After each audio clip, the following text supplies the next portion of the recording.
Hey guys, Bait here. I've been complaining every so often on stream that I don't have a lot of early game accounts to review.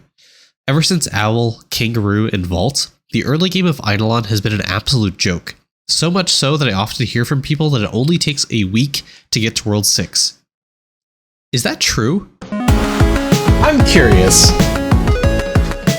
Yep, that's right. I'm starting a fresh, brand new account going from World 1 to World 6, completely free to play, not even Autoloot. I want to discuss the parameters of the speedrun to lay out some ground rules. Number 1, no paid packs. No money can be spent on this game whatsoever. Number 2, any gems I get from free-to-play sources are completely fair game. However, since there is a summer event happening soon, if not already dropped because this is a pre-recorded intro, I will not be using any buffs from that summer event or packages I get from it until I get to World 6. Number 3, no handouts. I will not accept pet companions. I can only get what I get from the free rolls every single week. Number 4, party dungeon carries are a-okay. Party dungeon is a pain in the ass and I don't expect anyone to self-carry themselves, so the same should apply to me. Number 5, I do have a timer, but it's already a fail. I forgot to record the time for a lot of the speedruns, so it's inaccurate by honestly plus or minus 1 hour already. It's just there to keep the ADHD viewers' attention span at this point. Lastly, number 6, we get to World 6 in 1 week, or we fail. Let's go ahead and jump right into it. We got rank 3 on our red salts today, which largely doesn't do much right now for us, but as we get into World 4, this will help our Squire damage as it scales off of refinery rank. Let's see if we're anywhere near rank 3. Almost. I feel like if I go on my Squire, I can potentially...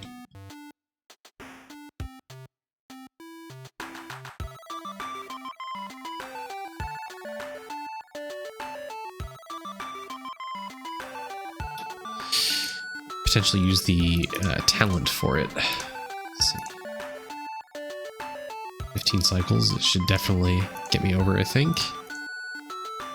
And get rank 2 red salts. Definitely going for orange now. Bullfrog, okay, fibers, there's nothing gonna need to print to that, I think. We were also lacking green souls to build the Isakian shrine, so I went over to Goblin Gorefest on my wizard to collect some souls, and we built it. This helps our survivability a bit and makes us less reliant on food because of the hemoglobin talent from World 1. We popped on over to Poppy the Kangaroo to check on our progress overnight. We were able to gather some lower level shiny fish. Progress starting here was really slow. At this point I was trying to push towards the first megafish, which I now realize is actually a mistake. You need to do a first reset to get any reset points, so I should have gotten to the additional points, reset, then use the bonus to push towards the megafish. A kangaroo takes a while to get off the ground. But we are close to the mega feather. Or mega fish, rather. While finishing part of the Cowboy Jones questline, I had some time to sit down and upgrade Vault some more. At this point, I'm trying to equalize cost a bit as everything is indeed getting pricey as it's hitting 10 plus platinum coins per upgrade almost. I went heavy on damage since the scaling of the coin cost is relatively low and most in need of catching up. Classy XP, some dog happiness, doesn't do anything, but... Time to check in on the alchemy gains. I was full on liquid for my cauldron, so I went to upgrade the rate and cap to get more of it overnight, and went to upgrade the boost for the other for the color cauldrons. I didn't upgrade here yet, as I was on my wizard, and you can get a higher chance on shaman with the bubble breakthrough talent. I went back to my barb who was pushing World 3, and I used some candy to push past quenchies to get to cryo stakes. I figured it was worth the time investment to get to World 4 right now, so I spent the candy to push past cryos. Before going to bot boxes, I spent the money we had gathered on the vault to get us some more generic upgrades, and we had enough upgrades to start getting meal cooking speed multipliers, which is kind of insane.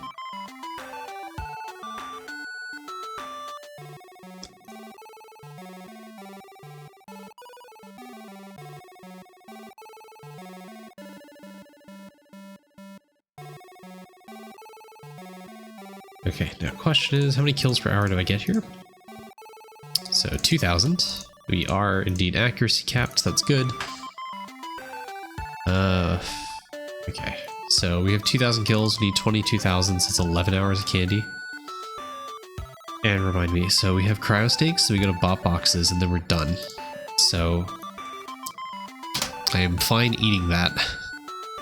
As painful as it is, I am fine eating it. We almost have a void coin. Okay. We maxed that out, that's good.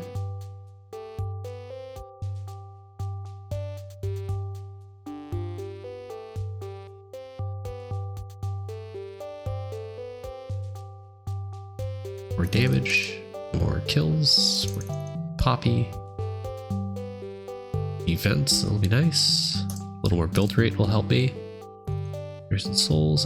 Double entry, I really needed that. We're not even World 4, but we have World 4 vault stuff. That's pretty sick. As we didn't have 100% accuracy on bot boxes, I didn't feel confident using a candy when I could get some more gains doing some Mega Feathers. So I went over to Owl, did a few more Mega Feather resets to get more all stat to push my accuracy, hopefully to 100%. We pushed to an additional bonus of Orion and an additional Mega Feather, giving us plus 16 all stat in total, which is pretty huge. 1774. Okay. I'm gonna go up to Owl. Do a little bit of Owl. See if I can get another Mega Feather, because honestly, I'm basically right there for Mega Feather. I feel like once you're here at this stage of Mega Feather, it should be pretty easy to get a bunch of points and get a Mega Feather reset.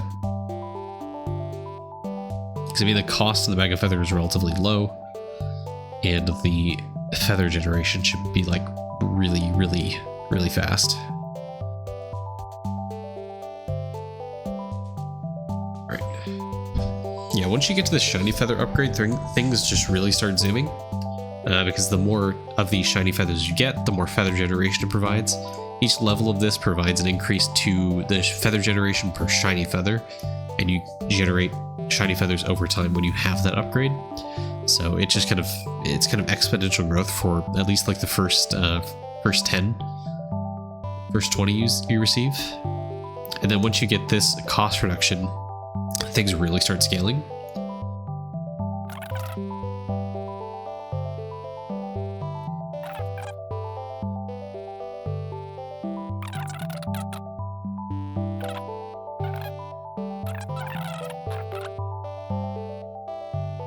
I don't remember what the next bonus of Orion is. If I were to guess, it's probably Skilly XP. Overall, not that impactful, but considering how early I'm able to take any bonus I can get. Let's see if I'm right. Oh wait, it was all stat. Wait, that was huge actually then. Was it all stat? No, I'm not capping, right? Anyways, we got another Mega Feather too on top of that. So that scales that even further. I went over to my Shaman as I needed to push the Green Cauldron. The goal here was to try to get accuracy, which unfortunately we did not get, but we were so close. I spent some liquid out on plus total wisdom to get more accuracy for my barb as well. So we're here and we need more accuracy for my dude, my warrior. We will level this up. We now had enough accuracy to just barely hit bot boxes at 100% of the time. So we used a 12-hour candy and we got some distilled water. Before using more candy, I upgraded my weapon and I waited on using stones until we got to World 4, because that's when we can upgrade with main stat, which would allow us to get even more accuracy. Eventually, we did push past bot boxes and we got to Neptunes. So we have a little bit ways to go. Honestly, since I have a lot of distilled water now, I think I should probably consider crafting this. Let's see, forest fibers. How much? Then 8 distilled water, which we do have. That's 7. There we go. Craft. Perfect. Now we have a gold bayonet. It's a great weapon. Ideally, I wish I could use world. Honestly, we're almost at World 4, so I'm not going to use stones on this purposefully.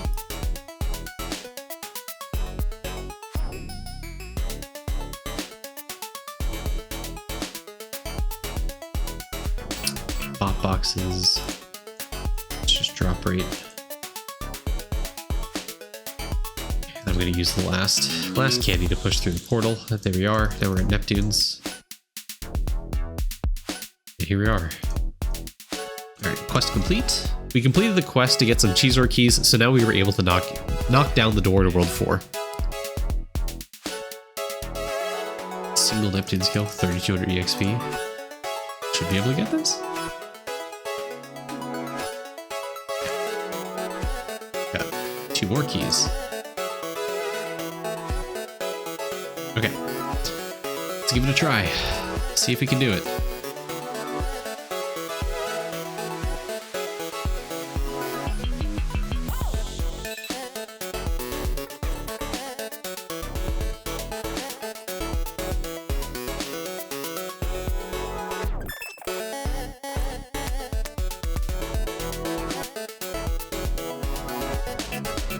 And with that, Chizoar is down. It's probably a good spot to hit. All right, Chizoar down. And there we are. We're in World 4, boys. With World 4 open, we now have to complete Gobo's quest line. If you are hitting World 4, be sure to take it slow and actually read what Gobo says. Follow the quest line to the letter. World 4 quests can be finicky, at least they were back when I was in World 4, so if you do not complete the quest exactly as they're introduced to you, you could soft lock yourself into World 4 and not able to enter the maps to progress it. Alright, so once you're in World 4, it's very important you actually follow the quest line for Gobo, because you can kind of soft lock yourself out of World 4, which we definitely don't want to happen. So we're going to let him talk. Okay, a lot of men's I need to know how to do things down here. First, before I can let you in there, start with breeding. Go to the eggs, breed a green mushroom. Perfect.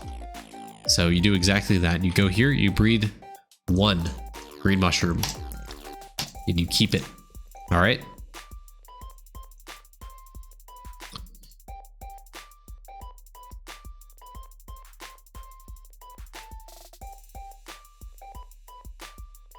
I could probably take that off too. All right, Gobo completed. Now we get 6 additional pet eggs, which is fantastic, which we're not gonna use right now. We will use it later. Also, we have a bunch of crap we need to clear our inventory of. It's time to stick most of our characters in lab, but before that, a quick detour to make our 6th character, the Hunter. This will help a ton with the traps. And that's just about everything that we can do. The next big thing that we need to do is we need to try to aim towards account level 300, which I don't know if we are. We are. Now we can make fucking yes. Okay. All right. This is obviously going to be over. I don't have the propeller cap yet for slab. That was going to be crucial. Don't need to do that. Just need to walk through the portals. The most important thing, obviously, click on Alchemy to make sure my character can actually gain Alchemy EXP. And then probably for this character, I don't know. We'll stick him in Purple Cauldron for now. Time for some inventory management. We sold all of the pre-World 4 stones as they were completely useless compared to World 4.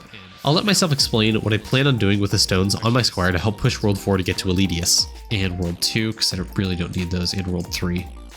They're just taking up inventory space. There's no reason for me to have them right now. And we're going to start buying these chips because they are going to be very crucial. Like I said, Choco Chip is going to be something we really want to heavily focus on for the time being. And also we have stamps. These stamps are also going to be very, very huge for us. Okay.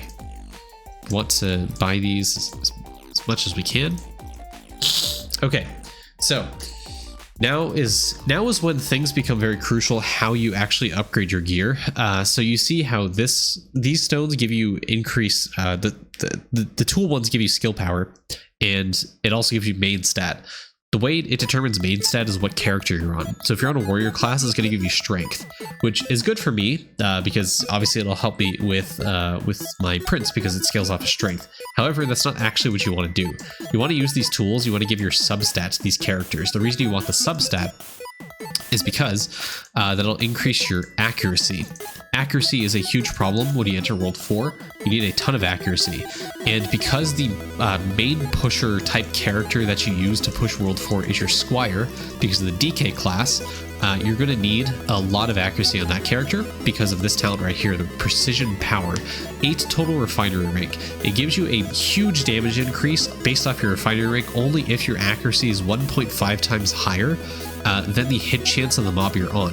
So this is where accuracy becomes a huge problem for your Squire because he's going to be your main pusher. You want to hit this damage cap, so you're going to need the accuracy for this. So you want to use every single tool, every single weapon. You want to give to your substat or your subclass. So in this case, Wisdom is the stat you need, so you want to give it to a Mage class. Let's go ahead and put this there. And then for the rest of the Amarok gear that I'm going to be crafting, the helmet and the pants, I'm going to give to my mage class so that they can use the stones to get accuracy on that. And my main pusher here is going to be my Squire. Now it's time to collect our spice from the territory battle and use it to get our first cooking meal, turkey. Going at it. All right, let's see if we have a spice ready. We have a spice ready. Perfect. Now we can go talk to Gobo. See how he's doing. We got a bunch of cooking ladles. Now we need to go ahead and find a recipe. So go over to our kitchen. We will use the spice, begin recipe. We'll click on this kitchen as well. We'll use recipe. Click on this kitchen as well, use recipe. And same thing over here, use recipe. So now it's taking 3 hours, 4 minutes. And part of it is we need to AFK in the kitchen area for how long? Does he want minutes or what? It's a great question. Either way, we're gonna get ladles for it. So what we're gonna do is we're gonna take 4 ladles right now and go ahead and use it to finish recipe. And now we have a turkey. After some trial and error, we beat the second spice battle to start collecting more spices to get more meals. Now we have another spice to collect. We finally decided to do some Kilroy. Kilroy is slow to start, so we didn't get many skulls from it, but it'll help us get candy, refinery cycles, or talent library books. We took our new character and we made it an archer. Then we used the world to skip tech with the kangaroo portal scroll to immediately go make a hunter. Use this.